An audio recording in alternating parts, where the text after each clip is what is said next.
Stevo, nice to see you back at Somerset. Good to be back. Yeah, always is. I think I still always enjoy coming back. I always wish that I was still playing, but I enjoy coming back and watching. Yeah, great stuff.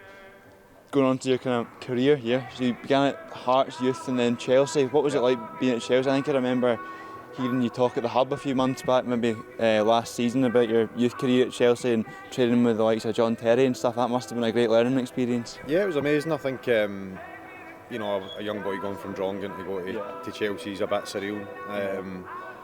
But yeah, I loved every minute of it. I think you're playing with and you're mixing with the best players in the world that have went on and had majorly successful careers. So for me, being there every single day was a privilege, it was a pleasure, and it was something that maybe looking back on I wish I'd grasped a bit better. But in saying that, I think everything happens for a reason. So I was lucky enough to go on and just manage to play full-time football most of my career. So all in all, it was a great time, but I was lucky right throughout my career. And I believe you made your senior debut at St Johnstone. What was that like, and good experience again? Yeah, it was a good experience. I scored after 5 or 6 minutes against Hamilton in the Cup, and then about 3 minutes later gave a goal away. And I've said it before, I'd went in at half time and he'd played sort of youth football, and I kind of thought I'd cracked it. Scored a goal, my debut, thinking everything's brilliant, and walked back in the change room at half time after giving the ball away in the halfway line, and the captain at the time punched me square in the face. So it was a realisation of first team football, it was a realisation of playing in a man's game. So but it was another good step in my journey. A rude awakening then. Yeah, it was something that I never done again, was try and give the ball away cheaply in the halfway line. So I mean, that's how it was back in the day. It was all blood. It was everything. There wasn't any mollycoddling. It was, if you made a mistake, you had to own up to it. And the captain at the time, Jim Weir, made no mistakes of it, letting me know that I'd made the mistake. Whilst at St Johnstone, I believe, was when you first got the loan move to Ayr United, and obviously as an Ayr fan, as a boy, what was it like knowing you were going to come and play for the club on the park? It was nerves, it was worry, because I knew that obviously a lot of my friends and my family were going to be here, and I think when I had the chance of coming, Robert Connor and Robert Riley had asked me to come for 4 weeks, and the biggest thing in the back of my head was that I don't mess it up. As much as it was only 4 games, was I didn't want to come back and everybody say, oh, the 4 games you spent at Ayr United, you were rubbish.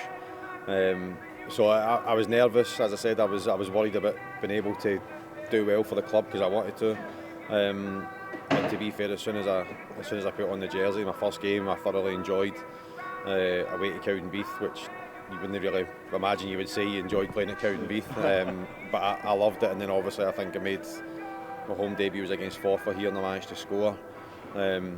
And to be honest, I never really looked back after it. And I think after, especially the home game, it's changed now right enough, but when my family was in the hospitality and things like that, and I think when you score, you're playing for Ayr.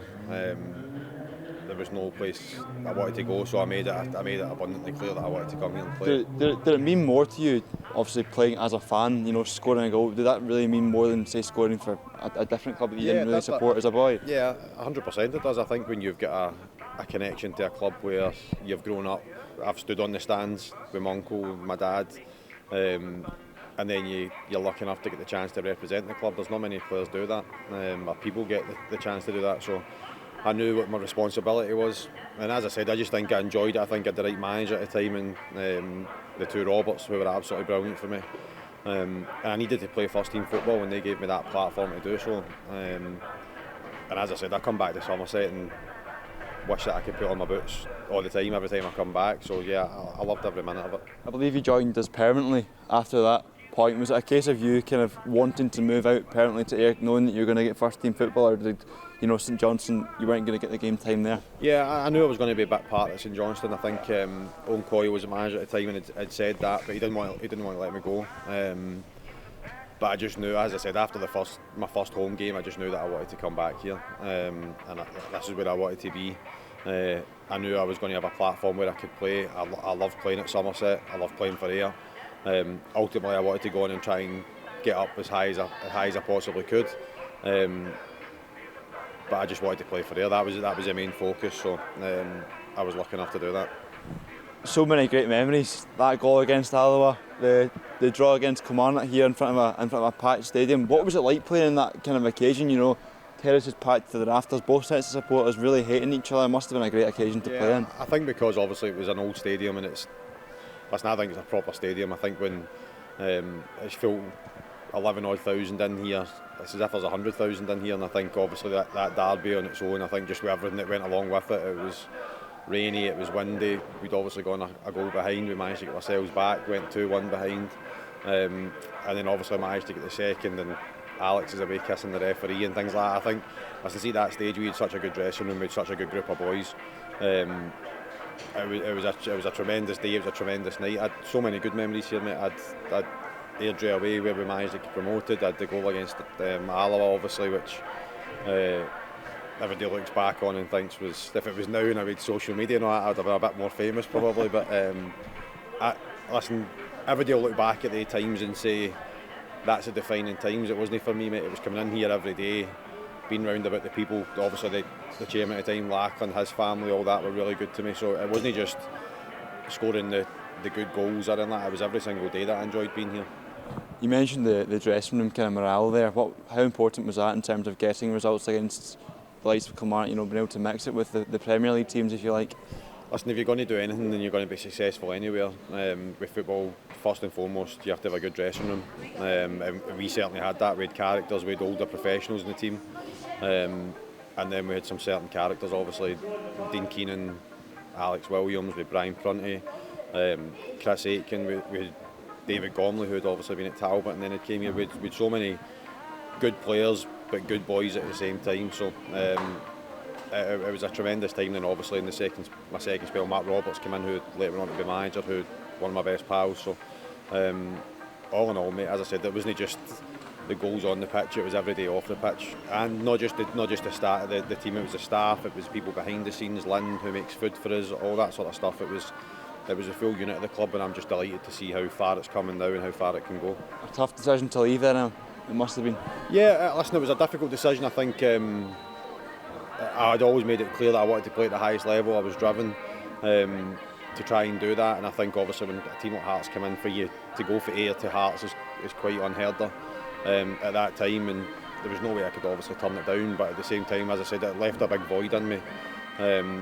But I was lucky enough that I'd been at Hearts when I was younger, and again, as much as it was a massive step for me, I went into a changing room and a manager who was Scottish, who was hard through and through as well, so it was quite good getting into that, and I obviously wanted to play for Hearts as well. It's a massive club, so but it was always tough leaving. You mentioned playing for Hearts there, 2 spells there, yeah. Ipswich Town in between. Yeah. In terms of playing for Hearts, you know, we talked about the Ayrshire derby there, Edinburgh derby must have been a right good occasion. How did it compare? If you don't mind, you obviously don't want to upset too many people here. No, it doesn't. Listen, every derby, no matter whether it's the smallest derby in the world, the biggest derby in the world, to whoever the fans are, it means the world to. So I knew that. I was lucky enough to play in the Ayrshire derby, which is a massive derby in this country, and then I was lucky enough to play in the Edinburgh derby, which again is just another massive occasion. Probably didn't realise it was as big as what it was until my first one, and they shut down Princess Street in Edinburgh as the bus goes through, and you've got a barricade of police in front of you, behind you in the bus and all that, so it's a big occasion, and again I was lucky enough. I think I only lost once in all my derbies, so it was a great time, mate, but you can't split it. As I said, I think for me, being an Ayr fan and then going on and obviously having a massive connection with Hearts, I was very lucky to be able to play in both of them. I seem to remember a certain goal at Easter Road in the top left-hand corner. That must have been some occasion. Ran the length of the pitch to celebrate in front of the Hearts supporters. Fastest I'd ever moved, I think. Listen, I've said it before when I've spoke about it. At that stage, I think, if we're being totally honest, we'd been absolutely peppered for half an hour. We'd been lucky to get our own half. Been right under the cosh. Jamie McDonald, the goalkeeper, had made some tremendous saves. And truth be told, at that stage, I was absolutely knackered.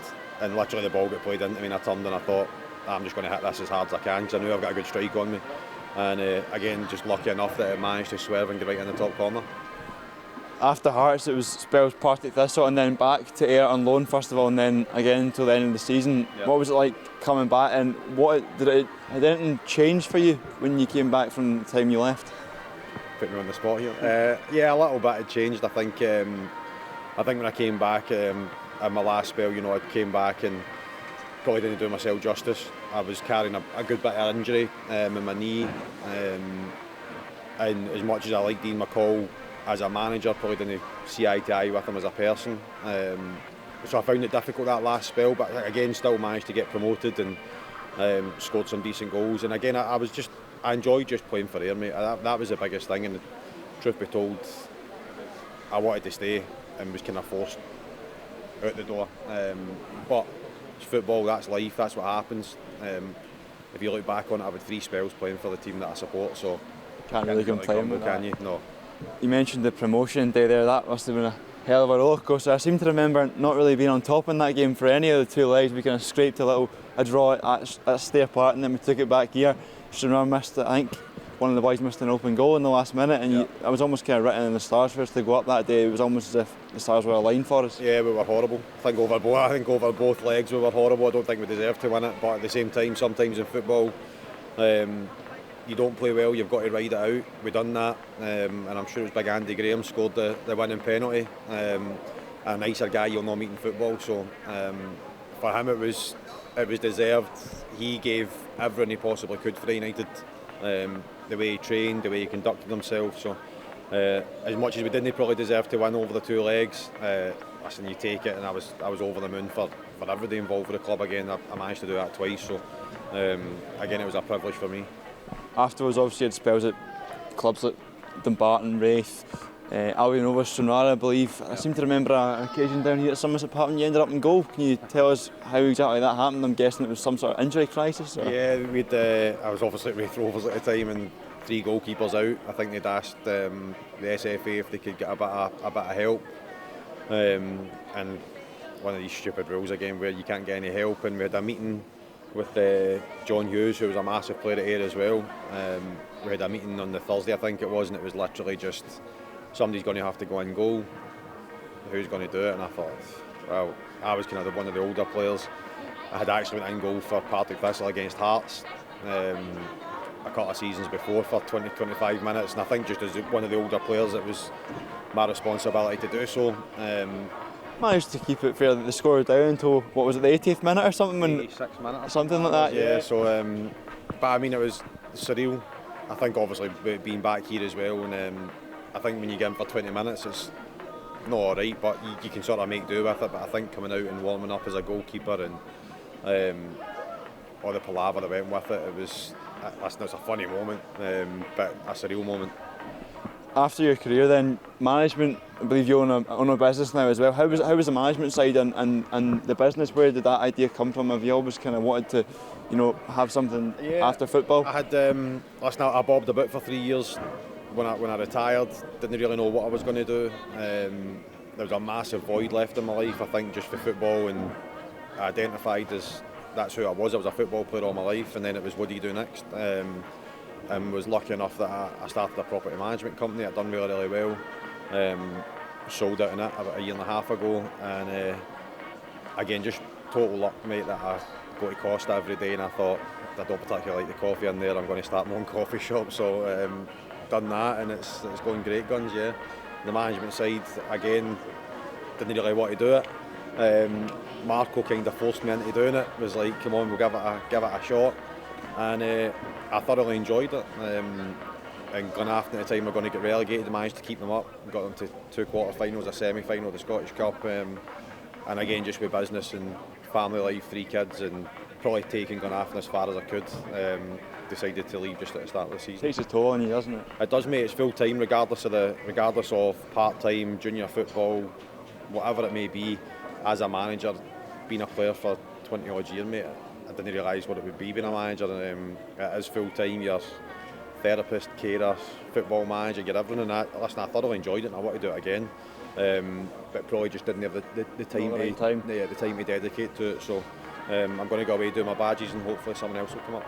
Perfect. And just to finish, Stevo, back at Ayr United today, you look at the North Stand over there, the steelwork's just been put in, you look at the backroom staff we've got in place now. It's going in a great place. This club's going to really go for places. Listen, it's crazy. I think it's been a long time coming. I think for every Ayr fan, you go down the generations, and it was always we're going to get a new stadium or we're going to move to Heathfield, we're going to do this, we're going to do that, and it never really materialised. And I stand here and I look at it now and you just think it's happening. And that's credit to everybody, that's credit to the chairman coming in from all the way down, to Bully coming in as manager, to the players every single week. And there'll be blips along the way. I think the biggest thing is that everybody's united and sticking together when we do have the blips, because we are going in the right direction, and we're going in the right direction at a fast pace. Sometimes when you go that fast, when you do hit a blip, it can be quite a big blip, and it was at the start of the season, but hopefully the boys can go on now. They've had a couple of decent results that they can go on and kick on. Brilliant, Stevo. Thanks very much. Cheers, mate. Thank you. Cheers.